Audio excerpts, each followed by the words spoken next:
Evelyn Matalon, one of Helen Gully Rice's favorite grandmothers, was married twice. Her first marriage crashed shortly after takeoff. I got married to Manny Henriquez. We were young, you know, we were 20, I think it were. It was a disaster anyhow. Whatever the age it was a disaster. And I had 2 little boys, and then I left him when my second baby was 2 weeks old. I brought my little baby on a pillow. She took her newborn son on a pillow back to Stanton in St. Thomas, her family home. Sometime after that, she met and married Zachy Matalon, Isaac Matalon, who became Custos of St. Thomas. We had a car from 1924, and my auntie drove, and she was one of the first women drivers in Jamaica. I remember down here, living in Morant Bay, it was very quiet, you know. It was a very segregated life. The whites met with the whites, and the blacks went with the blacks, and never the twain shall meet. I was very involved in the Girl Guides. I was a commissioner for St. Thomas for years and years and years. I've been in guiding about 40 years, you know. Everything that went on in guiding, I knew about. So and I'm still on the executive. But it's a very, very good organization, and I think it does a great deal for the young people.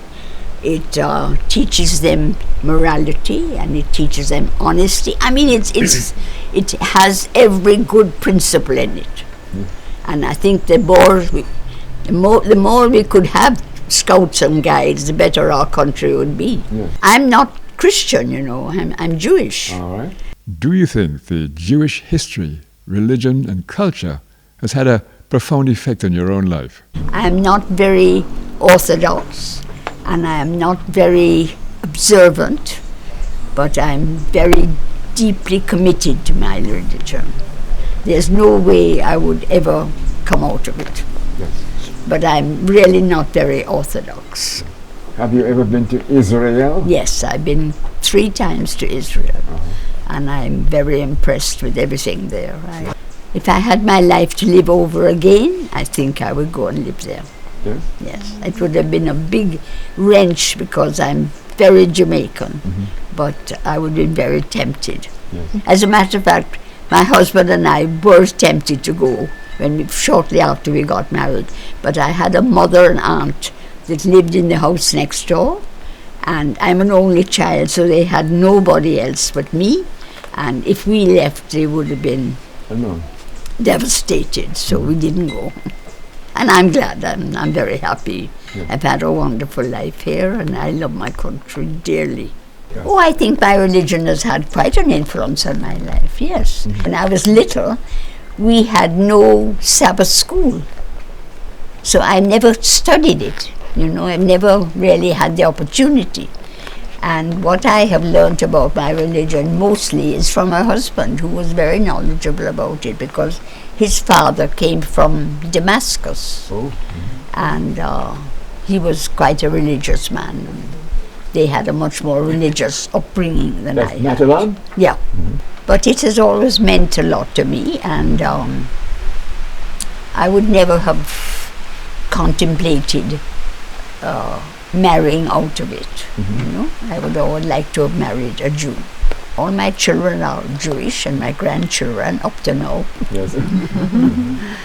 Yes, because we are a very blessed country in Jamaica. You know, we don't know what it is to have prejudices. We don't really. We had some prejudices when I was young, between black and white, but I think majority of that have gone, fortunately, and we don't have any religious prejudices. No. Which is wonderful, because you know many countries have it, and it's a horrible thing. Yes, they kill each other over religion. We're a very blessed little country, you know.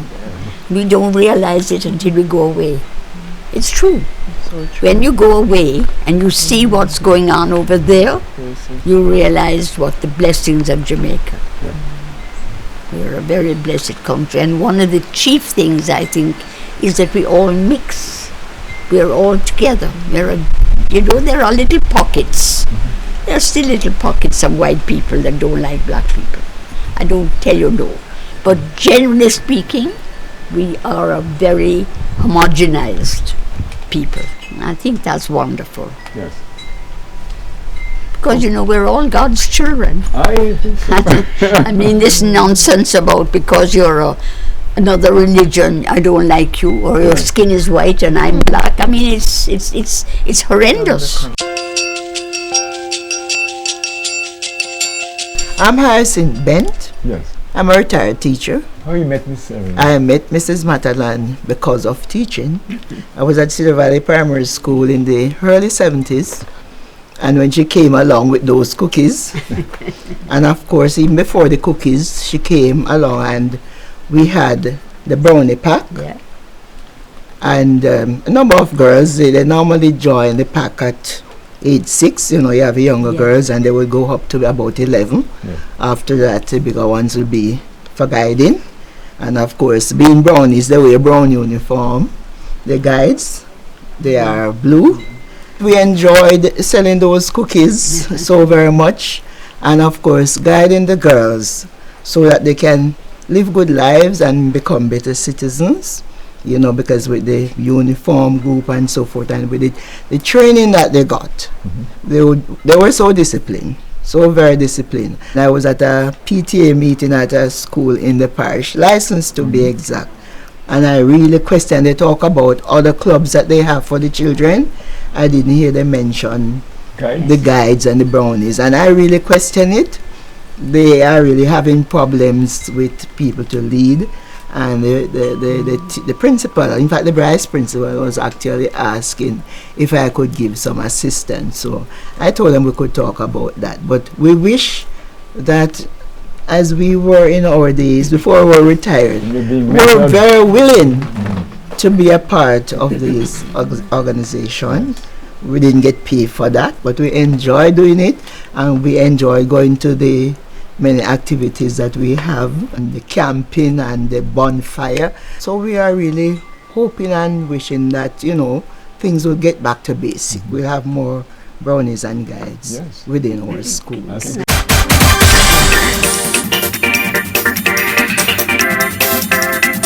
You are watching Hill and Gully Ride, brought to you by the Media Technology Institute, training the best. My passion for filmmaking started off when I was younger, making YouTube videos with my friends. We used to always do these mini movies of us doing stunts and flips. I knew then that I wanted a career in video production. And what better place than MTI to get hands-on experience with media professionals that have been in the industry for years. Kickstart your career today. Call MTI.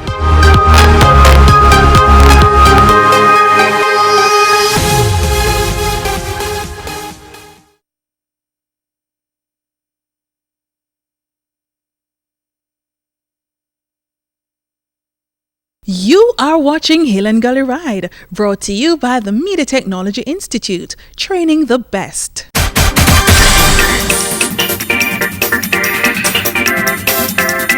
We're at the home of 100-year-old Evelyn Matalon at Stanton in St. Thomas.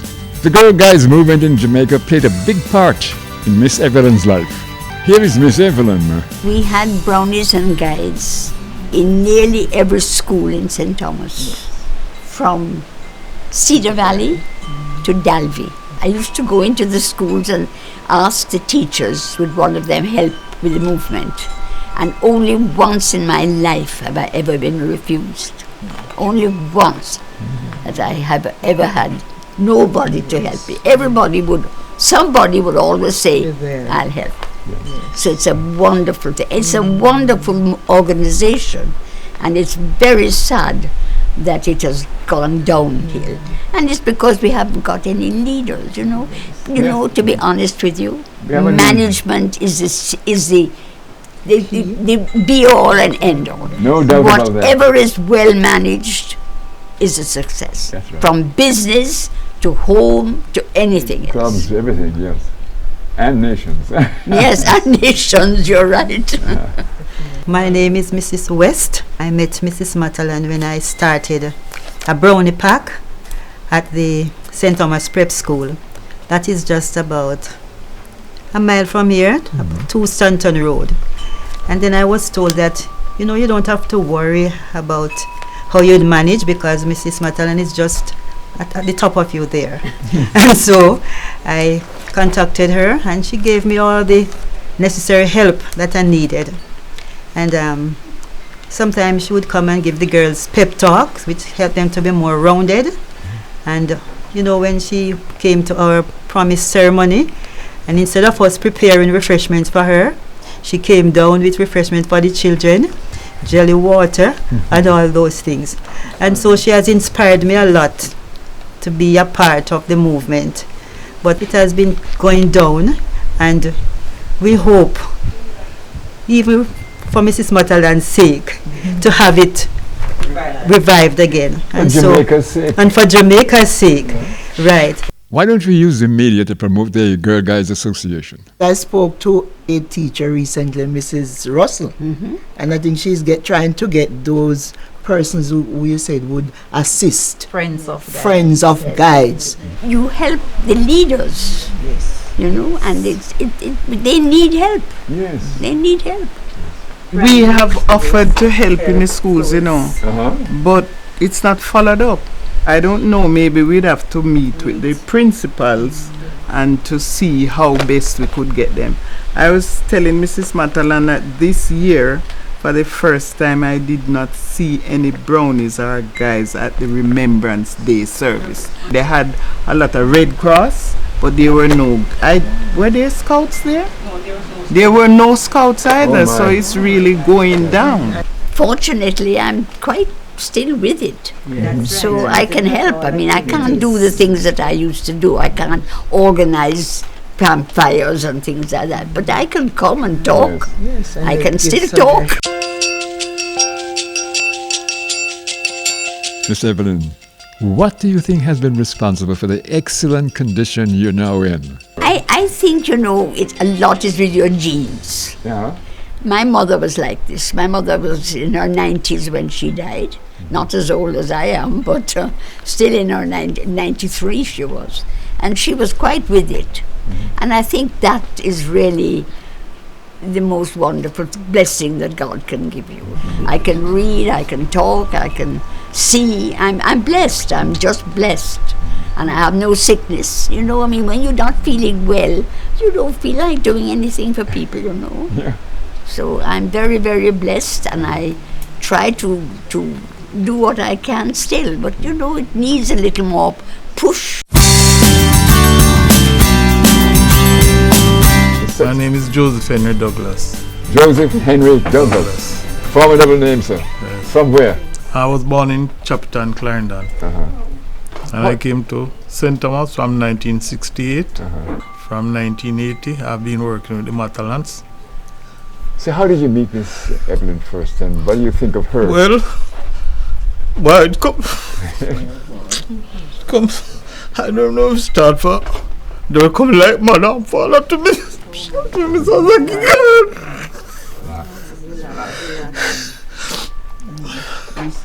Mr. Zaki go away. I come like his father. I didn't miss my father when he died, but Mr. Zaki died. I know I miss him.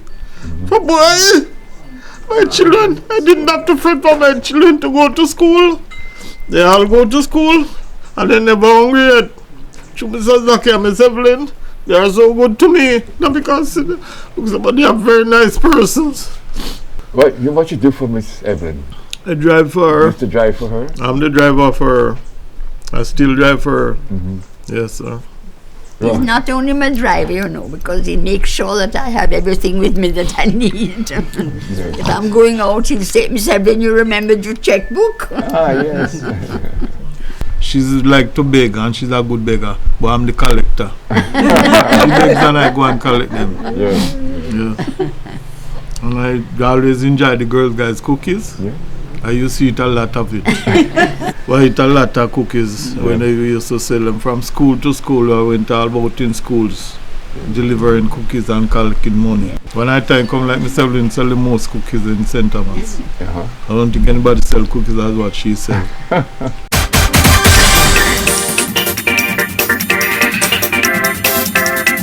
You are watching Hill and Gully Ride, brought to you by the Media Technology Institute, training the best.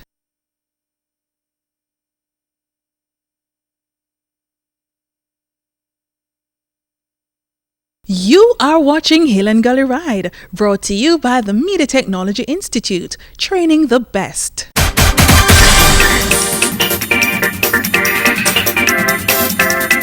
You're watching Hill and Gully Ride, and the centerpiece of our program today is Evelyn Matalon, who was deeply engaged throughout much of her life with the Girl Guides movement of Jamaica. We're now about to meet Miss Evelyn's first son, Ainsley Henriquez.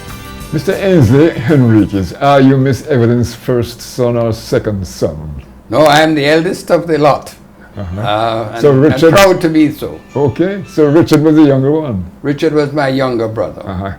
Tell me about your early days. I lived all my young life at Stanton. I left Stanton at the age of 17 and went to university in England. Yes. And when I came back, I actually, for a while, I lived there for a short while until I got married. Yeah. We lived in a big yard, and we lived on a fairly large plantation estate. At Stanton? At Stanton. Yeah. And we lived in a very modest house. At the time when I was born, there were only 2 bedrooms and 1 bathroom. Okay.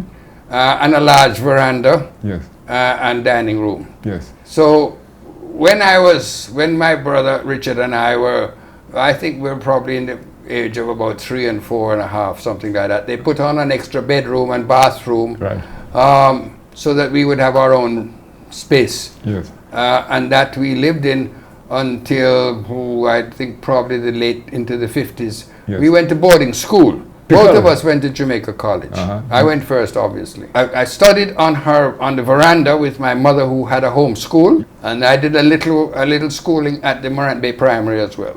The interesting thing about living at Stanton was really we lived in a yard. It was a yard environment.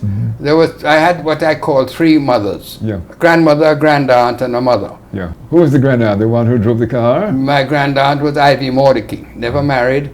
She ran the property.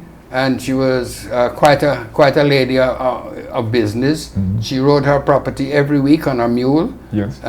She was an early driver, as I think my mother might have mentioned, and early connections with people like Charlie Johnson in Jamaica Producers, and a woman of some stature. Yes. My grandmother was a much quieter widow.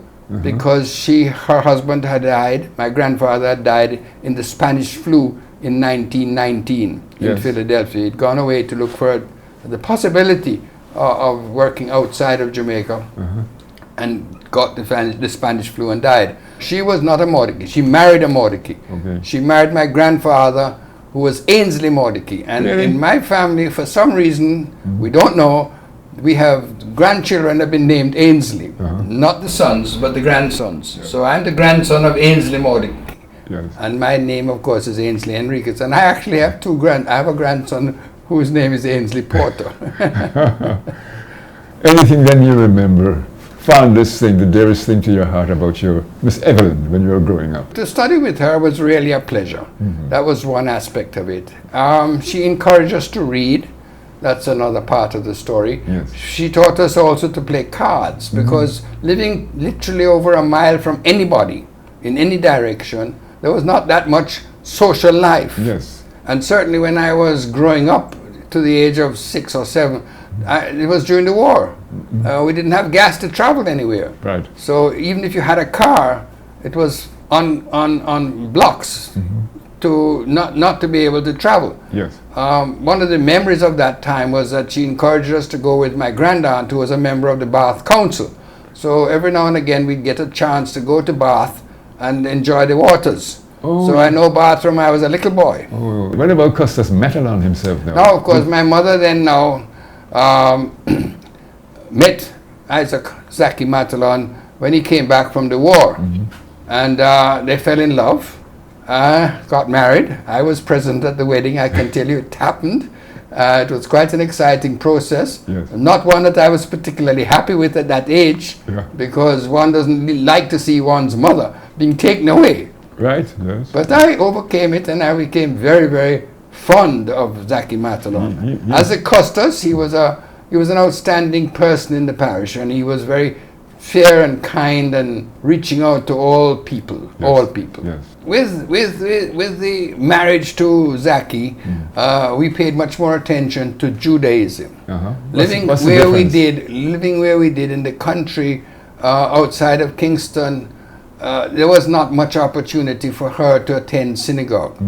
You'd have to go into Kingston, and I can remember the days when if you had a puncture on the road, you had to stop, take off the tire, then you had to patch the tube, and then you had to pump back the tire and put it back on the car. So you didn't really go on long journeys if you didn't have to. Right. The journey really to the market was what you really did more than anything else. Or maybe occasionally to go, my elders would go and play cards somewhere else with friends. Yes. Did you play cards with Miss Evelyn too? I certainly did. I learned to play a lot of cards.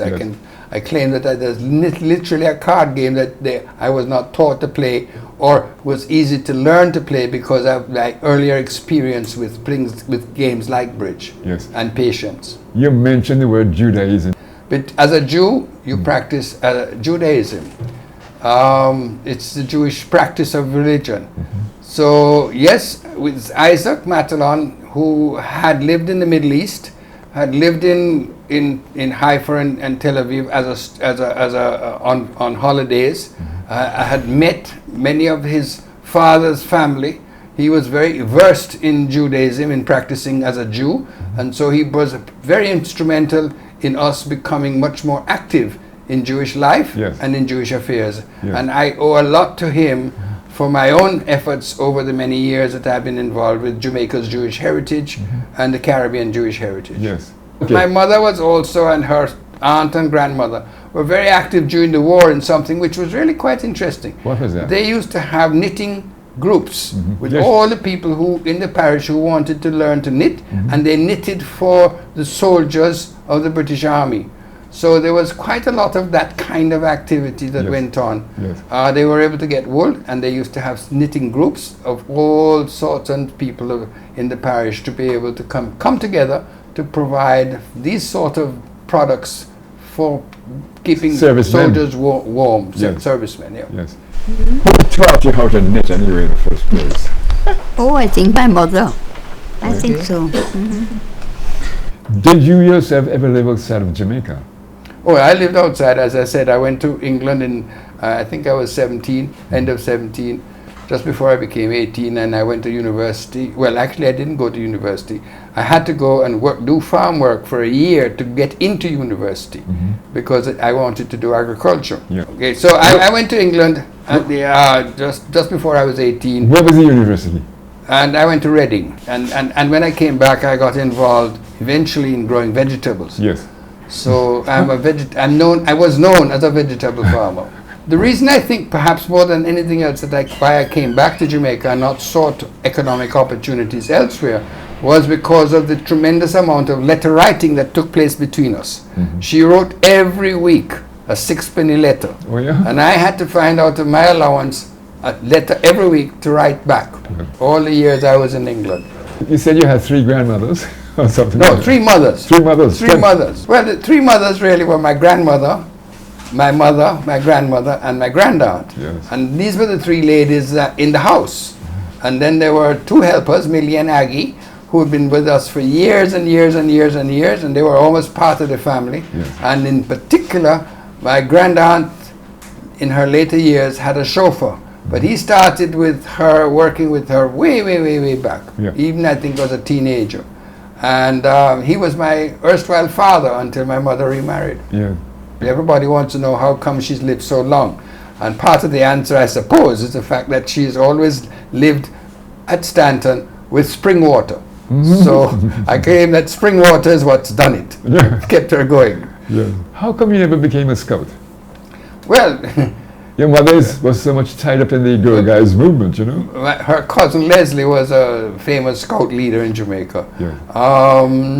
I really can't tell you what changed my mind, but I became a member of the Cadet Corps, and I claim to have done quite well in the Cadet Corps, becoming Company Sergeant Major of the Jamaica College Cadet Corps. Yes. I enjoyed rifle shooting, as we did in those days, and going out on various camps.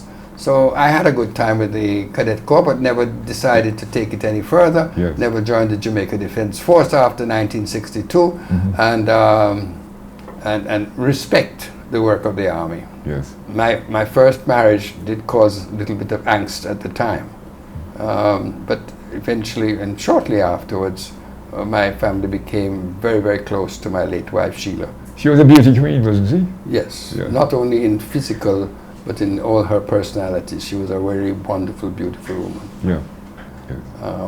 And are close presently to my present wife, Marjorie. And of course, my children. So I'm really very happy. I have nothing to complain about. But I think we are blessed in Jamaica for having a plural society, respecting each other, respecting each other's belief systems, and being relatively kind. There's a small cadre of us which I think need to be socialized better, but I would not condemn our society just for the sake of a couple of thousand of people who are still misfits in the community. Yes. Knowing who we are, knowing from whom we come, is part of an understanding that strengthens us in our society. We didn't just drop out of heaven or drop out of hell or whatever. There's a lot of connectivity between people in Jamaica that they don't even realize. Right. And the danger is that if you don't realize it, you may end up in an incestual relationship. Yes. And now, here's a toast to Miss Evelyn in music. She's a jolly good fellow. She's a jolly good fellow. And so say all of us. And so say all of us. And so say all of us. She's a jolly good fellow. She's a jolly good fellow. She's a jolly good fellow. And so say all of us. Hip hip. Hooray. Hip hip. Hooray. Let me tell you something. Yes. Money couldn't buy a morning like this for me. It's been super. Thank you. Thank you. And with that closing song, we take our leave of Evelyn, Matalon, and her friends and make our way uphill.